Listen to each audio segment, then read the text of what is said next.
Greetings, everyone, and welcome. It is June the 3rd, 5 o'clock Eastern Standard Time, midnight, moving into June 4th. There in Kyiv, there in Moscow. I can tell you right now, air alarms, shaheeds are in the air right now, expecting about 150 shaheeds. Additionally, there are 3 caliber class cruisers deployed into the sea, ready with full salvos of missiles. So we'll keep you updated on that. That's why it's important to keep that notification bell on. Now, what I want to share with you today is, you can see by the thumbnail and by the title, Pizza Power. And you may say, okay, man, what are you talking about with the pizza power? Listen, today, President Volodymyr Zelenskyy in Kyiv made a power move, epic move that absolutely destroys the Putin narrative about him and even the Trump narrative about him that we can see and have seen through time.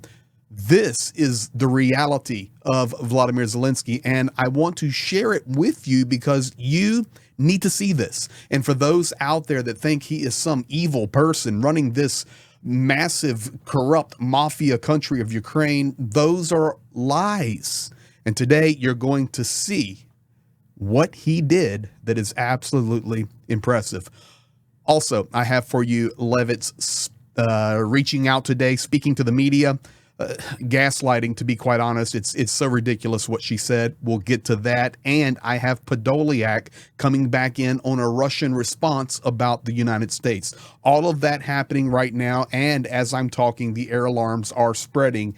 In fact, I'll just go ahead and mark it like this for us. So by the time the update finishes, we'll see if it has grown. That is in eastern and moving towards central Ukraine. We'll keep you updated on that. Now, let's get to it. What am I talking about with pizza power? Because I don't really understand. This is a war. Yes, it is a war. But today, President Zelenskyy and his wife were handing out awards there in the capital to children, and they were giving the awards called the Future of Ukraine. And these are for children that have excelled in different areas of academics and others.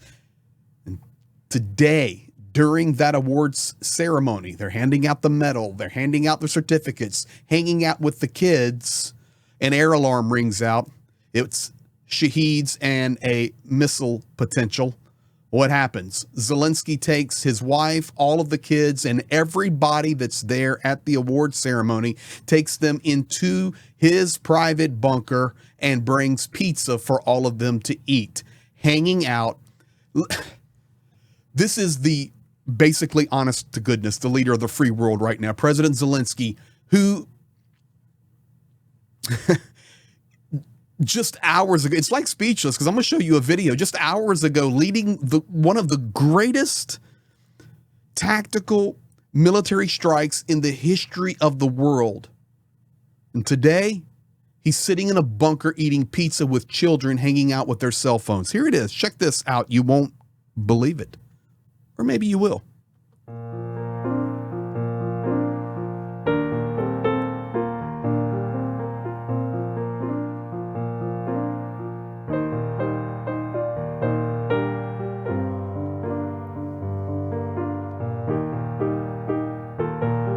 Sitting in a plastic chair. That's his wife, Olena. The kids have their cell phones, eating pizza with the president.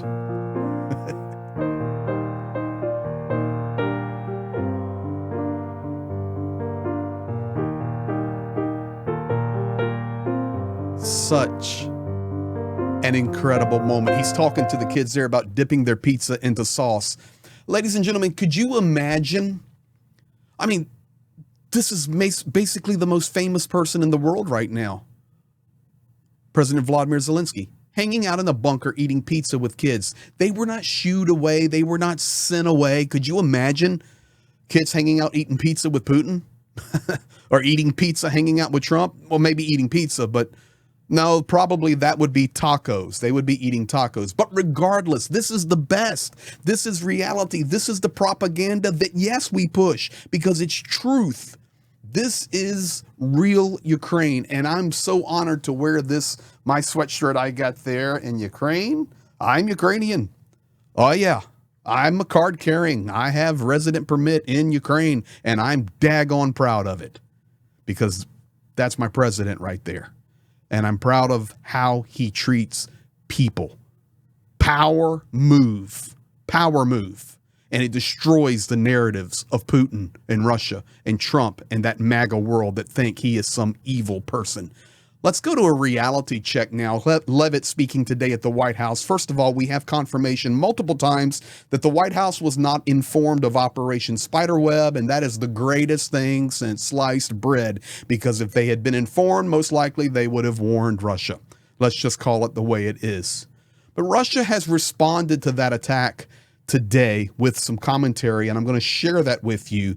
But first, I want you to listen to this 45 seconds of lunacy, because there was a meeting in Istanbul, and the only reason that happened is because Donald Trump made it happen. And look where we are now, 4 months into the presidency, the great job he has done in the war in Ukraine. You've got to hear it for yourself. Does the president support the Senate moving forward with a bill imposing heavy sanctions on Russia? Look, the president has spoken about his position on sanctions on Russia. He has smartly kept this as a tool in his toolbox if necessary. But I think the Senate and everyone on Capitol Hill respects the president as the commander-in-chief for a reason. And as you know, Russia and Ukraine engaged in direct talks yesterday. That was at the encouragement of this president when he spoke to both leaders of both countries via phone just a couple of weeks ago. And so I would just like to remind everybody how far we have come in just 4 months. I mean, it was inconceivable last year at this time for Russia and Ukraine to be engaged in direct talks. And it's because of the president's insistence and determination to get this war to an end that these countries sat down yesterday. So he's willing to use sanctions if he needs them, and the Senate and the Capitol Hill understand that the president is the commander-in-chief and he's leading United States foreign policy as he should. We have a statement there we'll need to pay attention to because, he's willing to use sanctions if he needs to. But first, we need to understand. It was President Trump that a couple of weeks ago made some phone calls to Putin and Zelenskyy. And because of that, this war has changed completely. The two parties sat down yesterday. We're on the road to peace.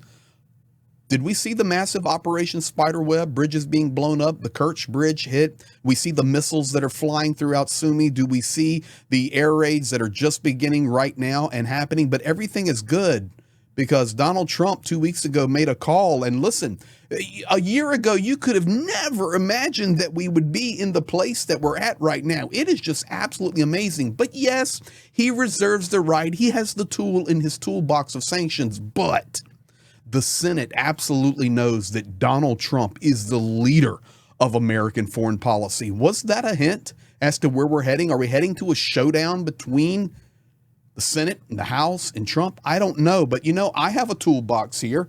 And in my toolbox are all of these.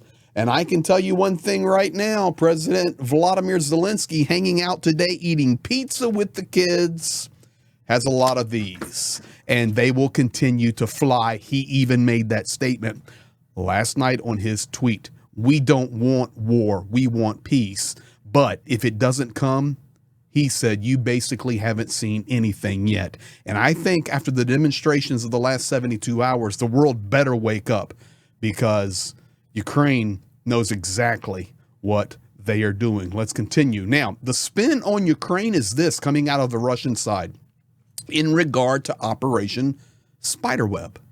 It's interesting. Pay attention to this because there's some interesting nuances here. Either you knew and helped coordinate the operation, and frankly, the flood of U.S. satellite images over Olena Air Base sure looks like proof of that. Speaking about that attack to the Americans, which means you're lying and you provided them with intelligence and you're just not saying, and all of this is swept under the rug. Or it is as Ukraine says, and they didn't tell you and you didn't know, which means Ukraine's acting without your approval. And this is Russia talking to the United States. You've got an allied state that you supply with weapons and intelligence and have a mineral deal going rogue. These are the two options. You see, I think in that, even though you can see that Russian spin on it, I think some of those conversations are actually happening behind the scenes, and you have to look at it for what it is. Now, speaking about that, this is the guy you need to listen to. This is Podolyak. He is one of the advisors to the office of the president of Ukraine, Zelenskyy, and he is one of the best negotiators, brilliant in negotiation and understanding of complex issues. And when it gets really serious, Podolyak will be there. But he speaks about Trump and some nuanced words, but he lays the law down about where we go from here in the war in Russia, war with Russia. Here is Podolyak. Trump, who now understands, has repeatedly stated recently that Putin is not, well, let's say delicately, adequate. Trump uses slightly different, much stronger words. But meanwhile, let's say that Putin is not truly insane, but rather rational in his hatred of modern rules of behavior and civilization. But at the same time, Trump now clearly realizes that he will not reach an agreement with Putin. But there will still be a residual game that Russia might sit down at the negotiating table and they just said, we voted for a third round of talks. Yes, it's possible to hold a third, fourth, fifth, and 10th round of negotiations. But if you don't use coercive tools, which Ukraine insists on together with Europe, that without instruments of coercion, harsh restrictive sanctions on Russia, targeted sanctions against relevant Russian industries, and secondary sanctions for countries that enable Russia to finance recruiting activities, military production, etc., nothing will happen. There you have it. Spot on. You can talk about the words, you can talk about sanctions, you can talk about nuances, you can just stand up and beat your chest like Levitt was doing. Well, we got them to the table. They're talking to each other. So Podolyak comes back this evening and goes, well, we can talk 2 times, 3 times, 5 times, 10 times, but unless action is taken with the talks, nothing is going to change. Putin is either insane or he is not. Regardless, he opposes everything that is right. So ladies and gentlemen, that is where we're at right now. Make sure you have the notification bell on. I can tell you, as we have went through this update for the last 10 minutes or so, the air alarm has stayed the same. This means Shaheeds are flying around, but we do know that ships are deployed into the sea, and we will see, because we are expecting a response from Russia. When? Do not know, but we are expecting. So thank you guys. Boom. And just immediately, as I was telling you bye, you can see they just came in with the new tracking. Heading to Kharkiv, heading to Dnipro, heading toward Kyiv, and heading toward Mykolaiv. This is what's happening right now. We will keep you posted. Make sure you hit that subscription button, which I'm so grateful for. Thank you. We're growing quickly, and you're helping us share the truth. But turn that bell on, because you never know when we drop a video or go live. Look forward to seeing you soon. Thank you. Be blessed.